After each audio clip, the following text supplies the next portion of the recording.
But China already has one.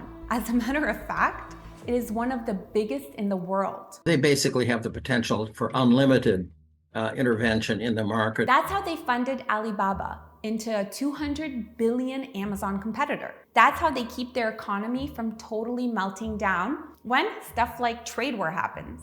When Chinese markets started tanking earlier this year, the sovereign fund swooped in and bought stocks, pumped cash, and as a result, markets stabilized. Their central bank also joined, handing out loans, all to keep the momentum going. That is what coordinated economic power looks like. It's not reactive, it's proactive.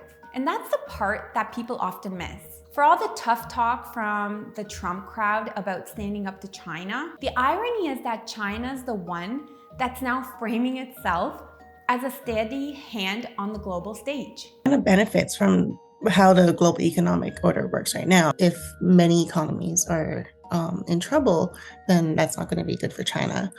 But politically, rhetorically, Beijing likely sees an opening. China is using this crisis to portray itself as a global force in terms of trade, but also a much more reliable partner than the United States. In public statements, China's basically pitching itself as a more reliable partner than the US. And let's not forget how they're sidestepping the whole tariff mess to begin with. Chinese companies started moving their production to places like Cambodia. Today, more than half of Cambodia's factories are Chinese owned.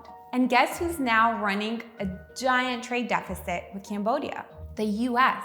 China's adapting fast. They're running trade surpluses with 120 plus countries, including Canada. If their exports shrink a little bit, they can partially offset that by increasing domestic demand through more government expenditures, tax cuts, other kinds of policies that are readily available. The United States, on the other hand, does not have so many options because a lot of the things we buy from China, we can't get anywhere else. If the US loses access to cheap Chinese goods, there's no easy replacement. Prices go up, shelves possibly go empty, and good luck explaining that to your country and your voters. So here's a hard truth. China has more options. If exports dip, they crank up domestic spending. They hand out tax breaks.